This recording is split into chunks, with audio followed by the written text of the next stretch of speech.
What to do if your inner voice is cruel. We all have that voice inside our heads. The constant companion that narrates our lives, reflects on our experiences, and shapes our perception of the world. This inner voice is a remarkable tool, a testament to the complexity of human consciousness. It's our ability to silently use language to reflect on our lives, to plan, to problem solve, and to understand ourselves. But what happens when this voice turns against us? When instead of being a source of comfort and guidance, it becomes a relentless critic, a harbinger of doubt and despair. I want you to pause for a moment and reflect on your own inner dialogue. What tone does it take? Is it kind and supportive, or harsh and unforgiving? For many of us, our inner voice can be incredibly cruel, far more so than we would ever be to another person. This cruelty can manifest in various ways: constant self-criticism, rumination over past mistakes, catastrophizing about the future, or an incessant stream of negative self-talk. We spend a staggering amount of our waking hours engaged in this internal dialogue. Some estimates suggest that we dedicate between 1/3 and 1/2 of our time to this inner conversation. That's an enormous portion of our lives spent in dialogue with ourselves. When this dialogue turns negative, when it becomes what psychologists call chatter, it can have profound implications for our well-being. Chatter is the dark side of our inner voice. It's what happens when we turn our attention inward to make sense of our problems, but instead of finding solutions, we get stuck in a cycle of negativity. We ruminate, we worry, we catastrophize. This negative self-talk can be incredibly damaging, affecting not just our mental state but our physical health as well. But why does this happen? Why does our mind, which has evolved to help us survive and thrive, sometimes seem to turn against us? The answer lies in the very nature of human consciousness and our capacity for self-reflection. Our ability to think about our thoughts, to analyze our experiences, and to imagine future scenarios is a double-edged sword. It allows us to learn from the past and plan for the future, but it also opens the door to excessive worry and rumination. Consider this. Have you ever found yourself lying awake at night, replaying an embarrassing moment from years ago? Or perhaps you've caught yourself imagining worst-case scenarios for an upcoming event, each more catastrophic than the last? This is chatter in action. It's our mind's attempt to make sense of our experiences and prepare for potential threats, but when left unchecked, it can spiral out of control. The impact of this negative self-talk cannot be overstated. It affects every aspect of our lives. When we're caught in a cycle of negative chatter, it becomes incredibly difficult to focus on the present moment. Our attention is consumed by our internal dialogue, making it challenging to engage fully with our work, our relationships, and our surroundings. Moreover, chatter can create significant friction in our relationships. When we're constantly ruminating on our problems, we become poor listeners. We may find ourselves repeating the same concerns over and over to our friends and loved ones, straining their patience and empathy. This can lead to a sense of isolation, as we feel increasingly disconnected from those around us. Perhaps most alarmingly, chronic negative self-talk can have severe physical health consequences. While stress itself is a natural and often adaptive response, it becomes toxic when it remains chronically elevated over time. Chatter perpetuates our stress response long after the initial stressor has passed, keeping our bodies in a state of high alert. This prolonged stress activation has been linked to a host of health issues, including cardiovascular disease, chronic inflammation, and even cancer. So, I ask you this: how has your inner voice been treating you lately? Have you found yourself caught in cycles of negative self-talk? And if so, what toll has this taken on your life, your relationships, and your sense of self? As we delve deeper into this topic, we'll explore practical strategies for taming this inner critic and fostering a more compassionate internal dialogue. Remember, experiencing chatter doesn't make you weak, it makes you human. The challenge lies in learning to harness the power of your inner voice, transforming it from a source of distress into a wellspring of wisdom and support.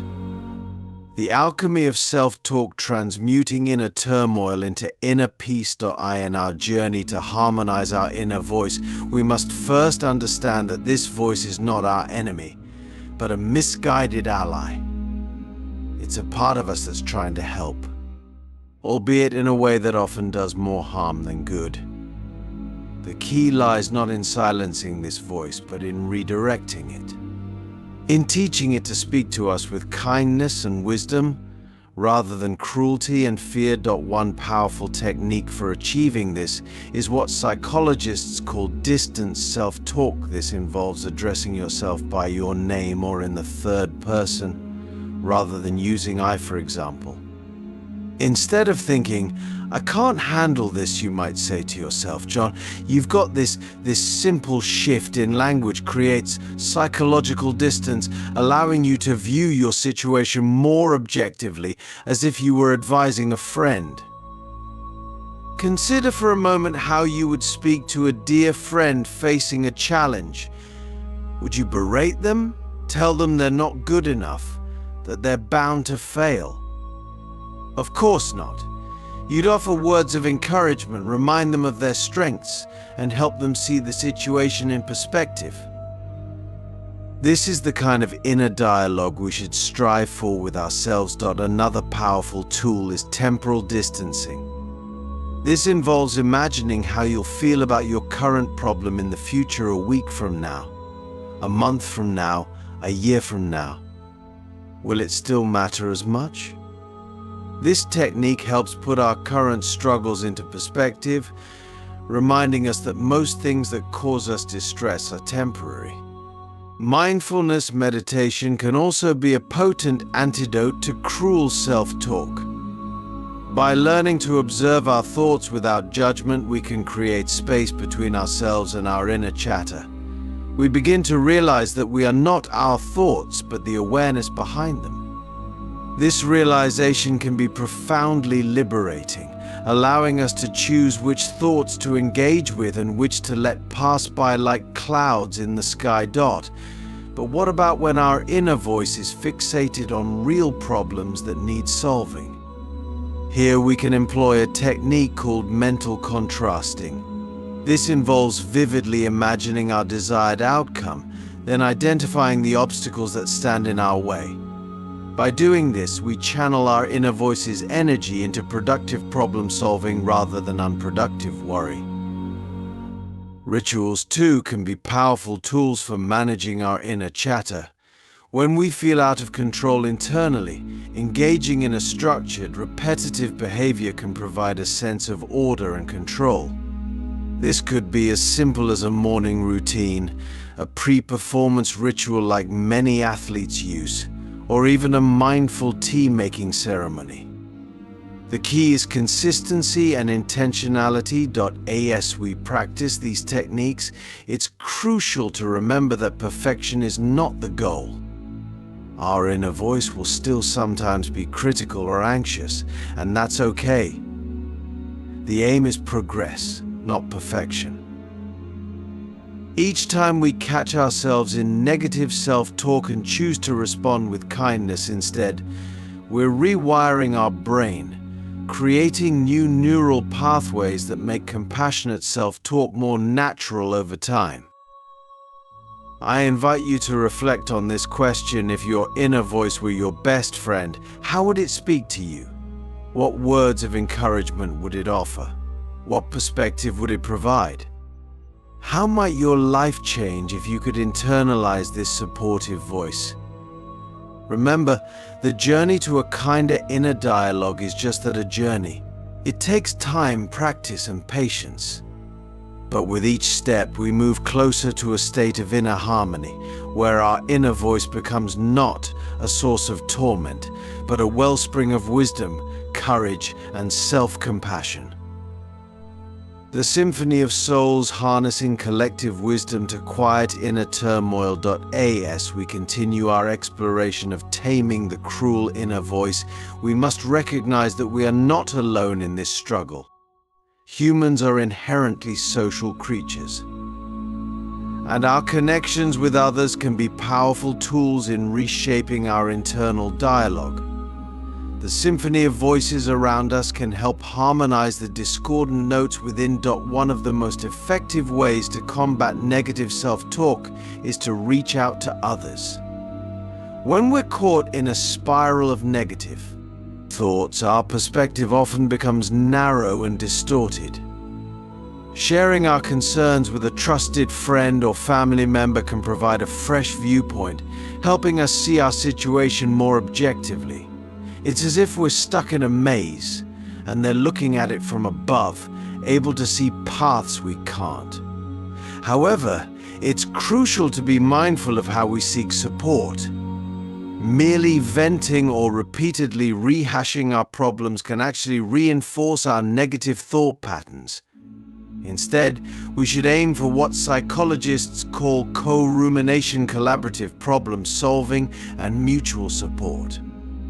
This involves not just sharing our struggles, but actively working together to find solutions and shift perspectives. Consider this. When was the last time you truly opened up to someone about your inner struggles? And when you did you simply vent, or did you engage in a constructive dialogue aimed at finding solutions? Another powerful technique is to adopt the role of support giver rather than support seeker. When we advise others facing similar challenges to our own, we often find ourselves offering the very wisdom we need to hear. This saying is believing effect can be a potent tool for reshaping our own beliefs and attitudes. We can also draw strength from our broader social networks. Belonging to a community, whether it's a religious group, a hobby club, or a professional organization, can provide a sense of identity and purpose that helps put our personal struggles into perspective. These communities often have shared values and narratives that can offer comfort and guidance when our inner voice leads us astray. In our digital age, we have unprecedented access to the wisdom of others. Books, podcasts, and online forums can connect us with diverse perspectives and coping strategies. However, it's important to curate these influences carefully. Just as we wouldn't let a cruel person dominate our real-life conversations, we shouldn't allow negative voices to dominate our media consumption. Therapy and counseling can also play a crucial role in reshaping our inner dialogue. A skilled therapist can help us uncover the roots of our negative self-talk, challenge distorted thinking patterns, and develop healthier coping mechanisms. They can provide a safe space to explore our inner world and practice new ways of relating to ourselves. But perhaps the most profound way others can influence our inner voice is through love and compassion. When we experience genuine care and acceptance from others, it becomes easier to extend that same kindness to ourselves. Each act of love we receive can be a stepping stone towards self-love. I invite you to ponder, how might your inner dialogue change if you truly believed that you were as worthy of compassion as you believe your loved ones to be? What if you could see yourself through the eyes of someone who loves you unconditionally? As we learn to harmonize our inner voice with the supportive voices around us, we begin to create a new internal narrative. One that recognizes our inherent worth, that sees challenges as opportunities for growth, and that approaches our flaws with compassion rather than condemnation. Remember, we are not isolated individuals, but part of a vast tapestry of human experience. By opening ourselves to the wisdom, support, and love of others, we can transform the cruel whispers of our inner critic into a chorus of encouragement and self-acceptance.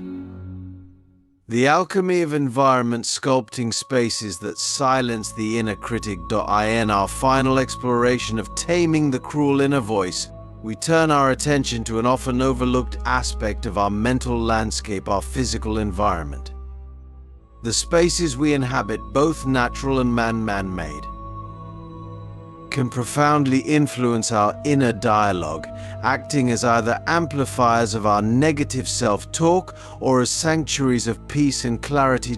Consider for a moment the last time you found yourself in a place of natural beauty, perhaps a forest, a beach, or a mountain vista. How did your inner voice change in that setting? For many of us, nature has a unique ability to quiet the chatter in our minds, replacing it with a sense of awe and perspective. This is not mere coincidence, but a well-documented psychological phenomenon known as awe induction. When we experience awe, our sense of self diminishes, and our problems often seem smaller in comparison to the vastness and beauty of the natural world. This shift in perspective can be a powerful antidote to the self-focused rumination that characterizes negative self-talk. Even brief exposures to nature, such as a walk in a park or tending to houseplants, can have measurable effects on our mental state. But what about the environments where we spend most of our time, our homes, offices, and urban spaces? These too can be sculpted to support a more positive inner dialogue. Clutter, for instance, has been shown to increase stress and negative self-talk. By creating orderly, aesthetically pleasing spaces, we can foster a sense of calm and control that counteracts the chaos of our inner critic. Color, light, and spatial arrangement all play roles in shaping our mental state. Soft, natural lighting can promote relaxation, while bright, blue-toned light can enhance alertness and cognitive function. The colors we surround ourselves with can influence our mood. Blues and greens often promote calmness, while warmer tones can energize. Even the objects we choose to surround ourselves with can serve as anchors for positive self-talk. Personal mementos, inspiring artwork, or symbols of our accomplishments can serve as visual reminders of our worth and capabilities, countering the negative narratives our inner voice might spin. Technology, too, can be harnessed to create environments that support positive self-talk.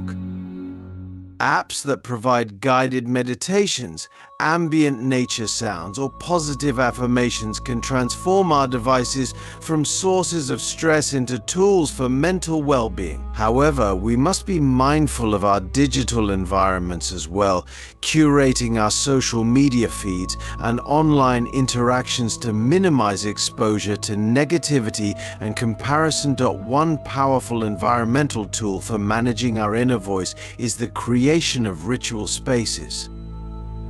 These are physical areas dedicated to practices that promote mental clarity and positive self-talk, such as meditation, journaling, or creative pursuits.